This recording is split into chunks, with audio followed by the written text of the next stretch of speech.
Unang Samuel Kapitulo 10. Nang magkagayo'y kinuha ni Samuel ang sisidlan ng langis, at ibinuhos sa ulo niya, at hinagkan niya siya, at sinabi, "Hindi ba ang Panginoon ang nagpahid sa iyo ng langis upang maging prinsipe ka sa kanyang mana? Paghiwalay mo sa akin ngayon, ay masusumpungan mo nga ang dalawang lalaki sa siping ng libingan ni Rachel, sa hangganan ng Benjamin sa Selsa, at sasabihin nila sa iyo, ang mga asno na iyong hinahanap ay nasumpungan na, at, narito, niwalang bahala ng iyong ama ang mga asno, at ang inaalaala ay kayo, na sinasabi, paano ang aking gagawin sa aking anak?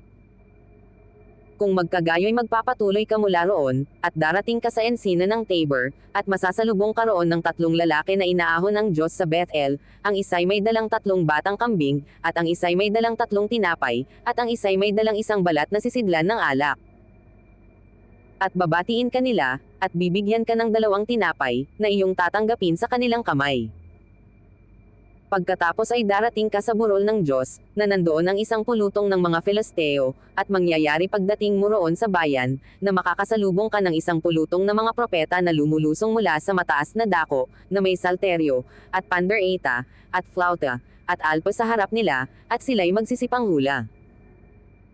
At ang Espiritu ng Panginoon ay makapangyarihang say sa iyo, at manghuhula kang kasama nila, at ikaw ay magiging ibang lalaki.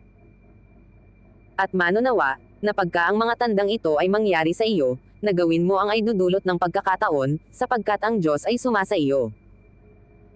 At ikaw ay lulusong na una sa akin sa Gilgal, at, narito, lulusungin kita, upang maghandog ng mga handog na susunugan, at maghain ng mga hain na mga handog tungkol sa kapayapaan, 7 araw na maghihintay ka, hanggang sa ako'y pamaroon sa iyo, at ituro sa iyo kung ano ang iyong gagawin.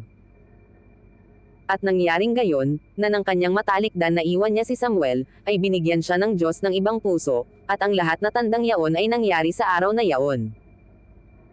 At nang sila'y dumating doon sa burol, narito, isang pulutong na mga propeta ay nasasalubong niya, at ang Espiritu ng Diyos ay makapangyarihang sumakan niya, at siya'y nanghula sa gitna nila.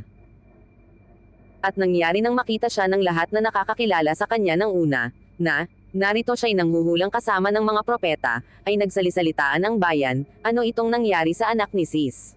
Si Saul ba ay nasa gitna rin ng mga propeta? At isang taga-dakong yaon ay sumagot at nagsabi, at sino ang kanilang ama? Kaya't naging kawikaan, si Saul ba ay nasa gitna rin ng mga propeta? At nang siya'y makatapos ng panghuhula, siya'y samaampas sa mataas na dako. At sinabi ng amain ni Saul sa kanya at sa kanyang bataan, saan kayo naparoon? At kanyang sinabi, upang hanapin ang mga asno, at nang aming makita na hindi mga sumpungan, ay naparoon kami kay Samuel. At sinabi ng amain ni Saul, isinasamo ko sa iyo na saysayan mo sa akin, kung ano ang sinabi ni Samuel sa inyo. At sinabi ni Saul sa kanyang amain, sinabi niyang maliwanag sa amin na ang mga asno ay nasumpungan na, ngunit tungkol sa bagay ng kaharian, na sinalita ni Samuel, ay hindi niya isinaysay sa kanya. Pinahiran ni Samuel si Saul. At tinipon ni Samuel ang bayan sa Panginoon sa Mizpa. At sinabi niya sa mga anak ni Israel, ganito ang sabi ng Panginoon, ng Diyos ng Israel, iniahon ko ang Israel mula sa Ehipto, at pinapidyang laya ko kayo sa kamay ng mga taga-Ehipto, at sa kamay ng lahat ng mga kaharian na pumigato sa inyo.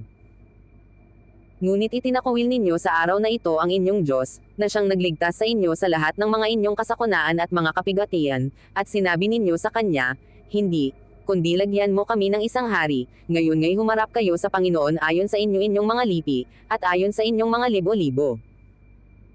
Sa gayo'y pinalapit ni Samuel ang lahat ng mga lipi, at ang lipi ni Benjamin ang napili.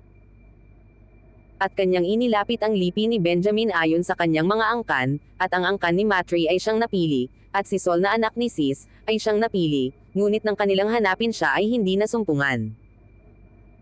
Kaya't kanilang itinanong uli sa Panginoon, may lalaki pa bang pari rito? At ang Panginoon ay sumagot, narito siya'y nagtago sa mga kasangkapan. At sila'y tumakbo at kinuha nila siya roon, at nang siya'y tumayo sa gitna ng bayan, ay mataas siya kaysa sino man sa bayan, mula sa kanyang mga balikat at paitaas. At sinabi ni Samuel sa buong bayan, nakikita ba ninyo siya na pinili ng Panginoon, na walang gaya niya sa buong bayan? At ang buong bayan ay sumigaw, at nagsabi, mabuhay ang hari. Nang magkagayo'y sinaysay ni Samuel sa bayan ang paraan ng kaharian, at isinulat sa isang aklat, at inilagay sa harap ng Panginoon, at pinayaon ni Samuel ang buong bayan, na pinauwi bawat tao sa kanyang bahay. At si Solomon ay umuwi sa kanyang bahay sa Gaba, at yumaong kasama niya ang hukbo, na ang kanilang mga kalooban ay kinilos ng Diyos. Ngunit sinabi ng ilang hamak na tao, paanong ililigtas tayo ng taong ito? At kanilang niwalang kabuluhan at hindi nila dinalhan ng kaloob, ngunit siya'y hindi umimik.